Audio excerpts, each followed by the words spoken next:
आगे बढ़ते हैं लखनऊ से अगली खबर। बीजेपी मुख्यालय पर सुबह से ही हलचल तेज है। बीएल संतोष की मैराथन बैठक चल रही है, आज तीसरा दिन है। मंत्रियों, सांसदों, विधायकों का बैठक में पहुंचने का सिलसिला जारी है। कौशल किशोर समेत कई विधायक एमएलसी बैठक में पहुंचे हैं। यूपी बीजेपी अध्यक्ष स्वतंत्र देव सिंह सुबह से बैठक में मौजूद हैं। बीजेपी के यूपी प्रभारी राधा मोहन सिंह भी मौजूद हैं। इसके अलावा कैबिनेट मंत्री ब्रजेश पाठक, राज्य मंत्री मोहसिन रजा, मंत्री स्वाति सिंह के अलावा मोहनलालगंज से बीजेपी सांसद कौशल किशोर, जो कुछ वक्त पहले लगातार सिस्टम और अफसरों पर सवाल उठा रहे थे, वो अपनी विधायक पत्नी जया देवी के साथ पार्टी कार्यालय पहुंचे हैं। लखनऊ से बीजेपी विधायक नीरज वोरा भी पार्टी हेडक्वार्टर पहुंचे। बीजेपी एमएलसी बुक्कल नवाब भी बैठक में पहुंचे हैं।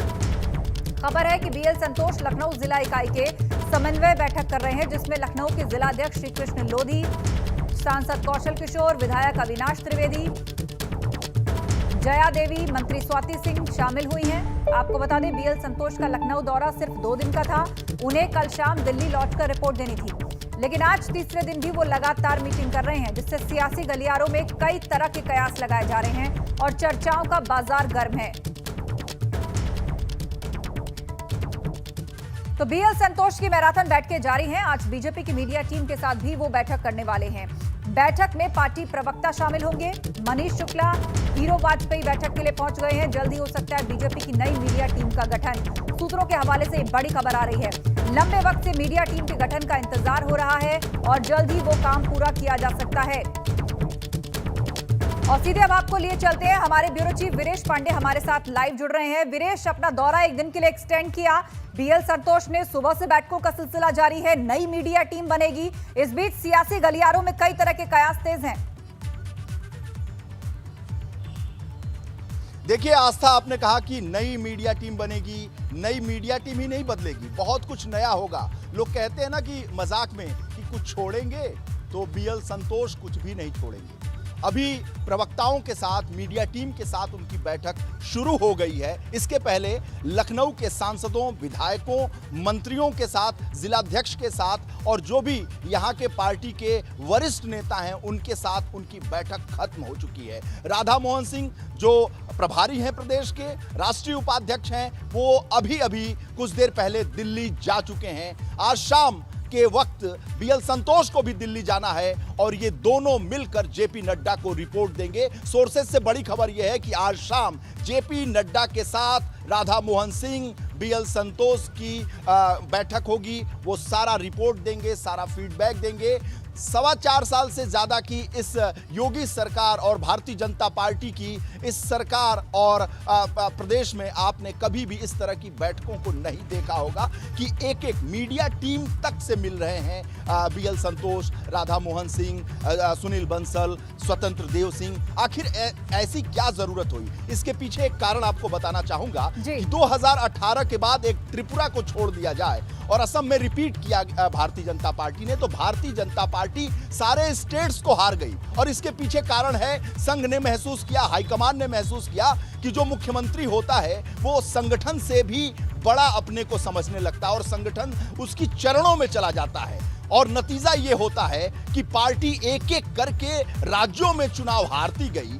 क्या ये स्थिति 2022 में उत्तर प्रदेश में भी ना दोहराई जाए? तो इसी वजह से बीएल संतोष, राधा मोहन सिंह को हम कह सकते हैं, कहने को तो हम ये कह रहे हैं कि बीएल संतोष राष्ट्रीय महासचिव संगठन है, राधा मोहन सिंह प्रदेश के प्रभारी हैं। जी नहीं, इसको अगर शब्दों में कहा जाए, भारतीय जनता पार्टी ने ये शब्द नहीं दिया है, लेकिन राजनीति के पंडित अगर कहें तो इसको कहेंगे कि ऑब्जर्वर के तौर पर 3 दिन की ये बैठक इनकी जारी है। बीएल संतोष की ये बैठक जारी है भारतीय जनता पार्टी के कार्यालय में। ऑब्जर्वर के तौर पर मैं ये एक शब्द का प्रयोग कर रहा हूं कि ऑब्जर्वर के तौर पर बीएल संतोष और राधा मोहन सिंह को संगठन और सरकार के बीच में क्या चल रहा है उसके लिए भेजा गया। हमारे साथ अनुभव शुक्ला है, जो लगातार 3 दिन से निरंतर दिन रात एक करके भारतीय जनता पार्टी की हर गतिविधि पर नजर बनाए हुए हैं। इनकी नजर से जानते हैं और दर्शकों को बताते हैं कि आखिर इस बैठक का क्या महत्व है। देखिए, काफी महत्वपूर्ण है। 2 दिन का उनका दौरा था, लेकिन आज भी बढ़ गया,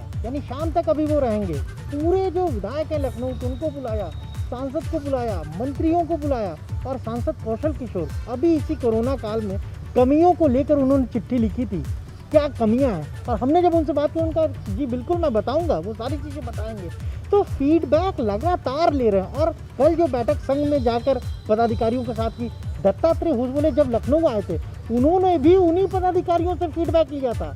और जब बीएल संतोष ने कल मंत्रियों से, 16 मंत्रियों से जो फीडबैक लिया, उसके बाद संघ कार्यालय जा अनुभव, आपने बहुत ही बड़ी बात कही है। अनुभव ने एक बात कही है, दत्तात्रेय हसबोले। दत्तात्रेय हसबोले जो पितृ संगठन है भारतीय जनता पार्टी के, उसके नंबर 2 के पदाधिकारी हैं मोहन भागवत के बाद। इसी सियासी घटनाक्रम में वो लखनऊ आए और उन्होंने भी संगठन से बात की, सरकार के मंत्रियों से बात की, संघ के नेताओं से बात की। उसी प्रक्रिया को दोहराया जा रहा है। आस्था, अगर दर्शकों को समझाने की अगर हम बात कह दें तो मोहन भागवत के बाद सबसे बड़े नेता दत्तात्रेय हसबोले ने यहां प्रवास किया। 2 दिन रहे और एक एक करके उन्होंने संगठन और सरकार और संघ के लोगों से मुलाकात की। उसी प्रक्रिया को बीएल संतोष भी दोहरा रहे हैं। यानी संगठन और सरकार के बीच में कुछ बेहतर हो सके, कुछ नया हो सके, जो यथा स्थिति है उसे खत्म किया जाए, जो जड़वत स्थिति है उसे तोड़ा जाए। इसके लिए ये ऑब्जर्वर के तौर पर दोनों आए हैं। अनुभव, देखिए बिल्कुल यही तो नजर रख रहे हैं, वो यही तो जानने की कोशिश कर रहे हैं। चाहे मंत्री हो, चाहे सांसद हो, चाहे विधायक। कल कुछ सांसद भी मिले, विधायक भी मिले, सबसे तो यही चीज पूछ रहे हैं कि संगठन में क्या कमी है, क्या सरकार और संगठन के बीच आपको लगता है कमी है, खाई है, उसको कैसे दुरुस्त किया जा सकता है। जाहिर सी बात है, 2022 जो बात आपने कही, चुनाव हारते चले गए, 2022 8 महीने बाद उत्तर प्रदेश में चुनाव है, 2024 दिल्ली का रास्ता लखनऊ से होकर जाता है। इसीलिए बीजेपी ने ये सोचा है, संगठन ने ये सोचा है, जो भी गतिरोध है उसे हमें दूर करना है। और वो क्या होगा, ये रिपोर्ट जो ये लेकर जाएंगे, जेपी नड्डा को देंगे, अमित शाह को देंगे, वो काफी महत्वपूर्ण हो जाएगा, क्योंकि उसके बाद कोई ना कोई निर्णय जरूर होगा। रिपोर्ट महत्वपूर्ण होगा। आस्था, मैं आपको बताऊं कि हाईकमान तक ये बात है कि उत्तर प्रदेश में संगठन और सरकार के बीच में समन्वय नहीं है, गतिरोध है, कुछ जड़ता है, उस जड़ता को तोड़ना है, गतिरोध को तोड़ना है। नहीं तो 2018 के बाद जो भारतीय जनता पार्टी शासित राज्य हैं, जिस तरीके से एक एक करके छत्तीसगढ़, राजस्थान, मध्य प्रदेश और अन्य राज्य जो इनके हाथों से निकल गए, हरियाणा में बहुत खराब प्रदर्शन रहा, क्या वैसी स्थिति 2022 में भारतीय जनता पार्टी की उत्तर प्रदेश में न हो? इसीलिए ये मंथन चल रहा है। और 2022 के लिए ये रणनीति बनाई जा रही है। इसलिए मैं एक बार फिर कहूंगा दर्शकों को कि एक बहुत बड़ी बैठक, पूरी ताकत भाजपा ने इसीलिए झोंकी थी कि यदि आने वाले लोकसभा चुनाव में सीटों का नुकसान होता है तो उसकी भरपाई बंगाल से की जा सके। लेकिन वहां भी पार्टी उस तरह का प्रदर्शन नहीं कर पाई जिस तरह के दावे रहे। तो यूपी बहुत अहम है, विधानसभा चुनाव आने वाले, उसके बाद जो लोकसभा चुनाव है, यूपी बहुत अहम है। संगठन की तरफ से ऑब्जर्वेशन की जा चुकी है, अब सरकार की तरफ से ऑब्जर्वेशन का काम चल रहा है। तो क्या लगता है आने वाले समय में क्या कुछ नाम या चेहरे भी ऐसे हैं जो संगठन और सरकार के बीच में अदला बदली हो सकती है जिनकी?